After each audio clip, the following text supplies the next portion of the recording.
Welcome to CLIC Connect. I'm your host, Craig Sullivan. We are bringing you back another industry leader.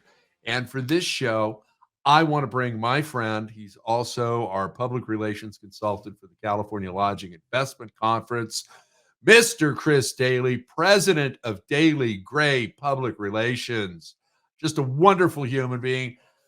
Chris, welcome back to the show. How are you? Craig, fantastic. Thank you for having me, my friend. It's great to see you. You know, this has been a whirlwind year so far for hospitality. And I thought it was really important to get you back on the show to talk about public relations. Not, we've had the conversations on the bad news and how you can come in and help. But I think we also want to tell people about the good news and how you can help them and, manage their media and also, help them with their growth and their goals. But before we jump into that, would you do me a favor and tell the audience about yourself and your firm, please? Let's see. Chris Daly, president of Daly Gray Public Relations. Let's see. Dad started the firm back in '85. At the time, he was EVP of Communications with Harrah's. They were in partnership with some guy you've probably never heard of at the time. It was Donald Trump. He has since gotten to the news since then, maybe. I don't know. Shortly thereafter, Dad said, you know what? I think I'm going to go out and do my own thing. I started in 96. Good Lord. Took it over about 10 years ago and haven't quite run it into the ground yet. Thank you. Hotel PR firm. We're all hotels all the time. We do have one or two outside of the industry. Dad did see The Graduate, said we needed, our plastics folks. Thank you. Again, we're pretty much all hotels all the time. Management companies, owners, brands.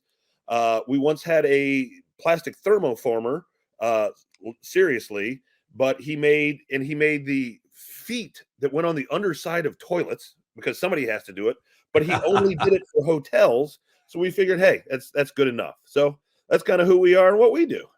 I love the logic behind that. Hey, it just spreads out. Okay, if there's a construction company that does nothing but hotels, hey, they fit into that box as well. So, well, and it's interesting because a lot of folks will say, "Hey, how do you represent so many people within the same industry? Isn't that a conflict of interest?"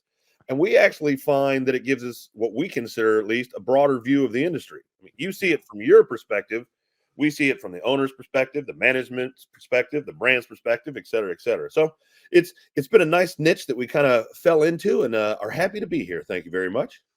absolutely, it's the best industry in the world, and I agree with you. That gives you a leg up versus a broad-based public relations firm that may do residential real estate and life insurance companies and various other things. So I think it gives you a deeper understanding and it gives you an insight, whether it's a brand or a management company or an ownership group that really helps you out a lot and ultimately your clients. So let's talk about hotels first.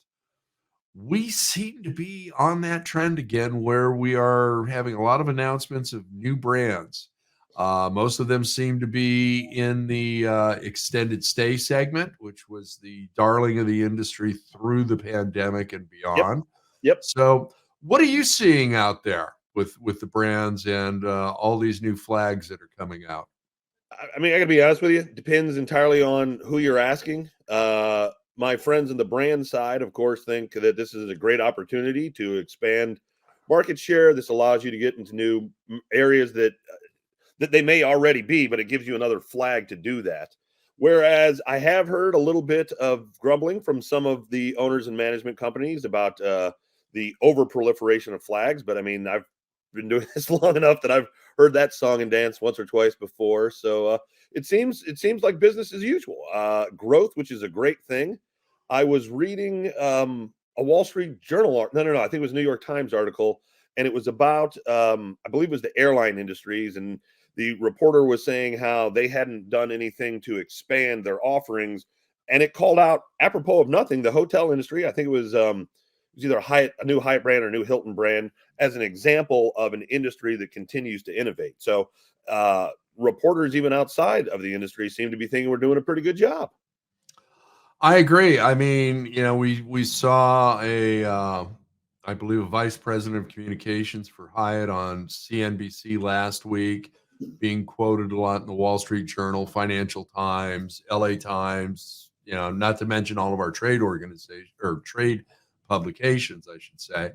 Um, and yeah, I think you're right. It's a double-edged sword. I mean, if you're an owner and you've got a protected area, and all of a sudden a new brand pops in, yeah, you're not going to be the happiest camper right then and there. But our innovation, and I think the brands are actually being very smart about this. It's they're looking at the segments out there. They're looking at how do we revitalize legacy brands and how do we bring them back for the next generation or two or three. And we're also coming up with the experience hotel, the boutique, the indie that is really focused on that. And now we've got soft brands that we can drop them into as well. And I think it just makes for a better industry all around. At the end of the day. Here, Do here. you Good. I was just going to ask you if you agreed with me. So thank you. Yeah. I mean, to your point, I through my career, I'm used to working with the legacy brands. You're around long Yeah. enough. That's you become the legacy brand, right? Yeah. Yeah. Yeah. So Sure. I Yeah. helped relaunch Hampton. So and very the point being, you fall in love with those brands, and then the new brands come in, and that seems to be, oh, why can't they show love to that? But that's your favorite kid. To your Yeah. earlier point, the fact that a lot of these seem to be in the extended stay space, yeah, that and drive to, that was what kept the industry humming. Yeah. If you had one of those two property types, you were doing pretty decent, all things being equal. Some cases doing really, really well. Yeah. So the fact that those are now being pushed forward, that makes sense. Yeah. I agree with you. M&A, mergers and acquisitions. Are we deep into the season, or is it taking a pause, waiting to get through the election year next year? What do you think? I think that is a fantastic question. I think if, whenever you're making an announcement, you want people to take notice. Duh. Yeah. And there is just with there's just so much on the news radar right now that I don't know if I would consider it the best time to make a major, massive announcement. Now, if you're trying to get a deal done and you don't necessarily care about it, that's something different. But I think a pause, if we're not in the middle of it, I think it would certainly make sense. Just because there's just so much noise right now, it's Yeah. hard to get attention. I think it is. And, we saw some announcements reference to Wyndham and Choice. And it doesn't seem like that announcement was received very well. And, for I don't know why. I think there's a lot of synergy there, but I think big publicly traded companies. Yeah, I think it's time to slow down. Let's get through the election cycle and let's see where we're at. Let's get a clear path of launch to our new brands. Let's get through and bring back our legacy brands to the best of our ability right now as well. I still think, and correct me if I'm wrong, that we're still on a revenge tour. This may be 2.0 this summer, but I think we're still seeing a lot of that. So I've seen two diametrically opposed articles on that. One, well, maybe not diametrically, but one said that the cool off is beginning for travel everywhere from airfare to hotels. That it was either the Times or the Washington, whatever it was, where I read it.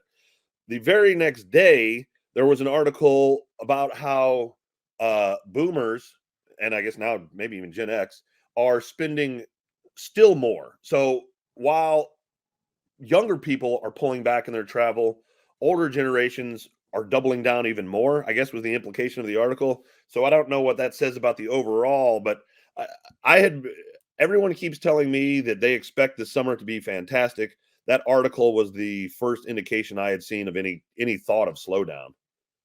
Yeah, I don't know if I'd agree with a slowdown on travel right now. Maybe a little bit later in the year. I think the holiday season. We certainly saw excess travel last year, and I think that was part of Revenge Tour One. And you might not be so willing to go somewhere for the holidays this year. You've still got some inflation issues. You've got even though our job numbers are great, and hospitality I think has led the job markets all year. But I just think that's where we're going to see the slowdown, and I think reality is going to be setting in, especially as we get into that nonstop news cycle for the presidential race and the other races that'll be going on. Yeah, again, Um, that was the first, and I agree with you. It struck me as somewhat premature, but yeah, you keep your eyes open and you pay attention to what other folks are saying, right? absolutely. That fly on the wall has served me well in my career. You're here, you're here. um, Public relations. What do hoteliers not understand about how a firm such as Daly Gray can help them? So the one of the biggest misconceptions I find people have when they walk in the door is the assumption that you just snap your news and or snap your fingers and things happen. One of the approaches there are in very writ large at the 30,000 foot level, there are two approaches one could argue for public relations. There's the hard news approach where we say this is happening at this time at this day at 9 a.m. over donuts and coffee, be there. That's what we're talking about. Or the hotel opened at this point, et cetera, et cetera. The other approach is to take more evergreen. That's you have great wedding packages but there's no real timeliness to it, if you will. The reporter can choose to report on that at any time. I like to take the hard news approach because I find that you get results more quickly and more tangibly.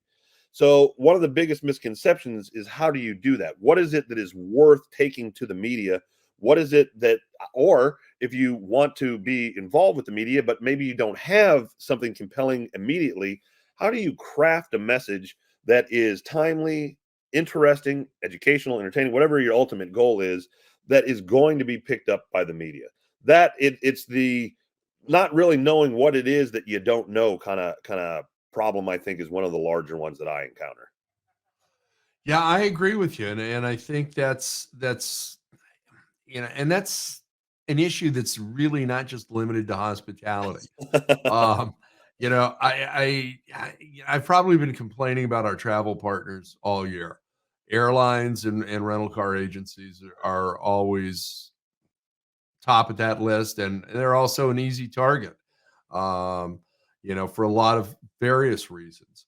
But we as hoteliers, brands, owners, yeah, management companies, we need to have a better alliance with our travel partners.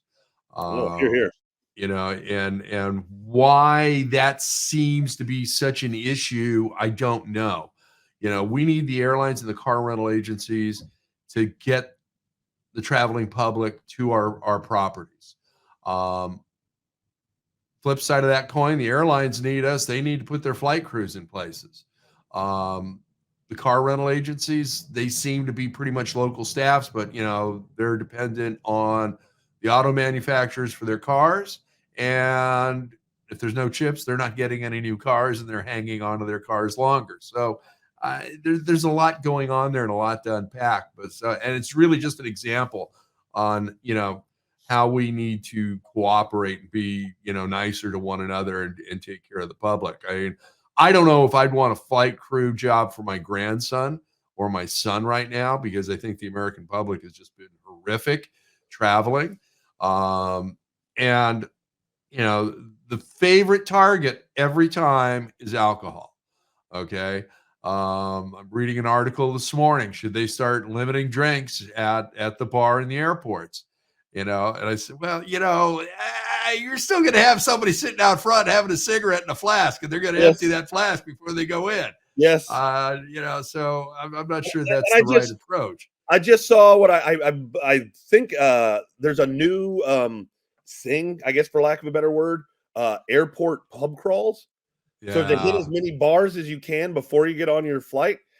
Hey, God bless, I guess. If you're in your 20s, maybe. I mean, at my age, no. I want to go to the lounge and be left alone. Okay, I'm not going to the bar because chances are there's a sporting event going on, especially if it's later in the day. And I've just been around 2,000 people for the past 3 days. I really want to be left alone at that point. Yes, indeed. Yes, indeed. Good news. How do you help hoteliers with their good news and getting that out? Fortunately, most of the stuff is what I would consider good news, which is here's something that the company's done. And what I like to include, and not that this isn't necessarily any magical secret sauce, but anybody can say, here are the hard facts. No. What is pivotal is making sure that you get the strategy in there as well. Why did you do it? For example, we have an in-house rule, and you can find places where we've broken it. But overall, we never say, I'm happy, pleased, thrilled to do fill in the blank. Well, no, duh. You wouldn't have done the deal unless you were.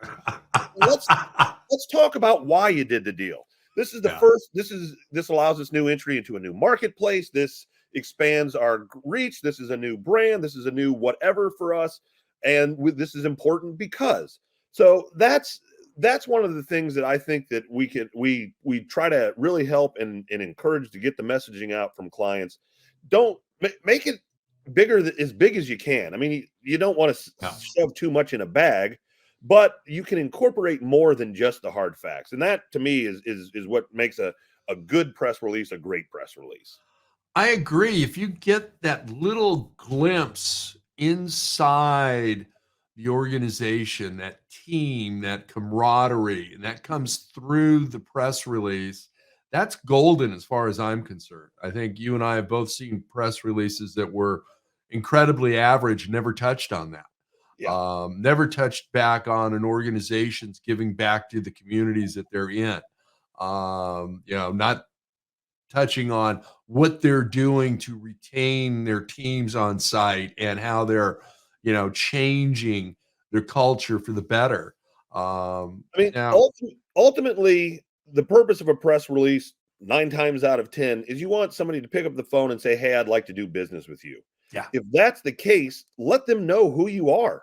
Let them know what it's like doing business with you. Let them know why you're a better company than the competition. That's what it's all about. Love it. Now, are you getting involved with your clients on the labor side? Because we've been hearing, even with all these jobs that hospitality is leading the nation with, that there's still shortages. They don't have full staffing in a lot of hotels.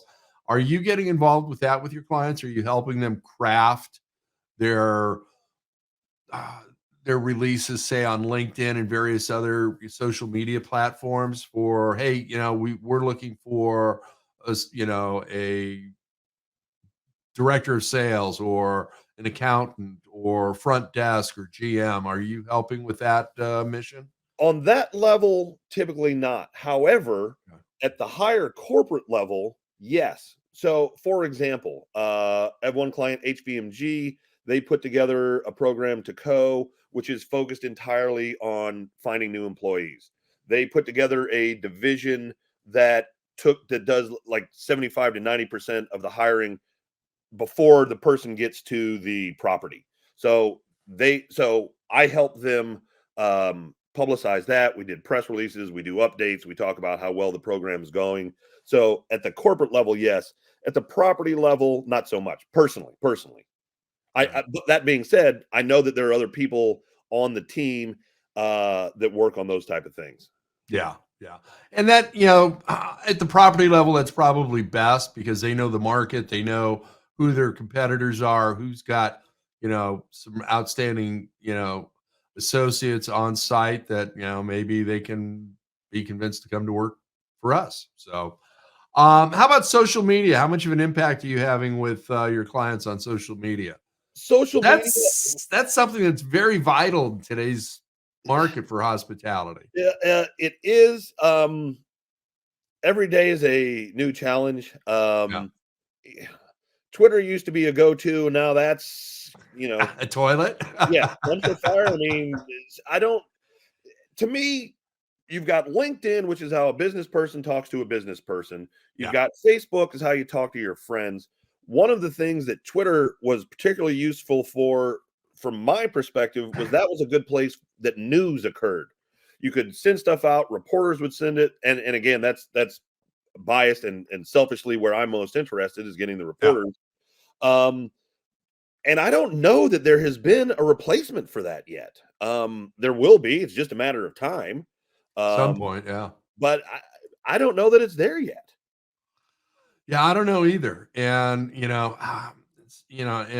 I bring this up in a lot of conversations. It's if you go back to the Industrial Revolution, you know, every job, every dog has its day, okay? And was it globalization that replaced people's jobs, or was it, i- i- robots? Was it, machinery? Was, it just goes on and on. And, I think when the next Twitter or whatever it is comes out, I think it's going to be rather interesting, especially if they can, go to a credible news, agency for various things.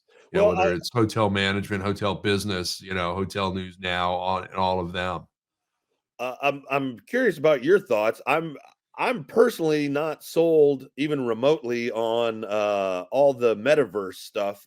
You think that's going to catch on, or No, is that a lot of money? not for me. Yeah. Not for me. Now I'm going to scare producer Danny and say, hey, we could drag her into the conversation and ask her. I don't see her shaking her head one way or the other, but she's going, no, don't do that to me. But for me, no. Just like with Apple's big announcement the other day on their augmented reality, virtual reality, whatever it is. No, I mean, my augmented reality is streaming a movie. Okay. well, and if I understood correctly, so I can put on the goggles, you can put on the goggles, and we can talk to each other effectively the same as what we're doing right now. But I can put a cartoon over your face, an avatar. Yeah. Okay. Yeah. All right. That's sure. One. Okay. Nice party trick, Yeah. All right, my friend.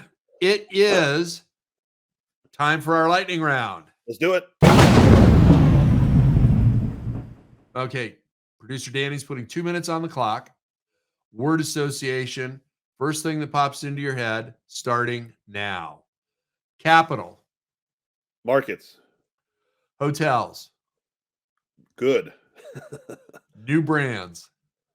Also good. Band, group, duo, or solo recording artist that's your favorite. Oh, someone just asked me this yesterday. The person I'm listening to most right now, FKJ. Okay.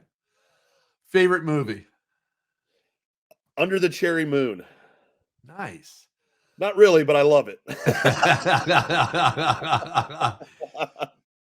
Favorite Disney Star Wars film. Oh, Disney Star Wars film. Rogue One. Rogue One. There you go. I like that answer. Twitter.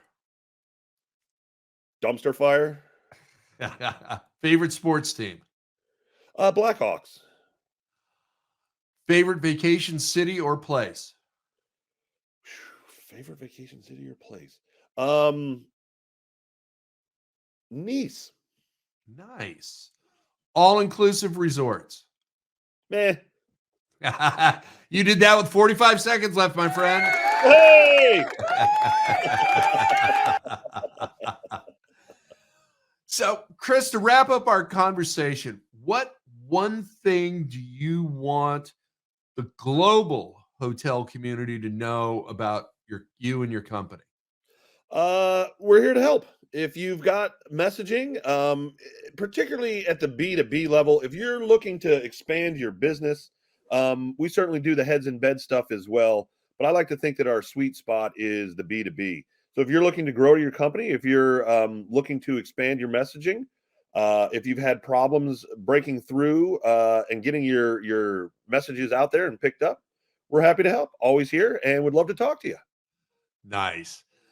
Okay, my friend. Now it's time for a shameless plug. How can people get a hold of you? The phone's always a good thing. 703-864-5553. The website's dalygray.com. We're on Facebook, we're on Twitter, we're on LinkedIn. I said the website. And if you want to do email, it's chris@dalygray.com. Perfect. Thank you, my friend. I will see you soon, and I really appreciate you rejoining the conversation today. Craig, always a pleasure, my friend. Take care. You too. Bye-bye. Great information. I got to tell you, I love working with Chris and the team over at Daly Gray, and I think they can be of benefit for you. So give Chris a call. Also, I would like to thank Red Roof Franchising and Chicago Title National Commercial Services Group, California. They do work all over the country. Give Matt a call over there. You know what? Give Steven Senft a call over at Chicago Title. They can help you across the country with your real estate transactions. So with that being said, thank you, our audience, for joining us today. We're going to be back real soon with another new episode. We are taking a little time off. I will be doing some live vlogs from the hospitality show in Vegas in a couple of weeks. And then also, Glenn Hausman and I will be doing a live Friday night audit for the second time in Las Vegas. So stay tuned for that. We just had our 100th show last week. We'll also be doing live shows in New Hampshire in July, and another one in Manhattan in July as well. So, and don't forget 3-Minute Thursdays with Glenn and I as well. And, I want to thank producer Danny. Without her, I don't have a show, and I don't have you, our audience. And thank you, Danny, and thank you, our audience. We'll see you again soon. And remember to be kind, share your knowledge. Now go be amazing.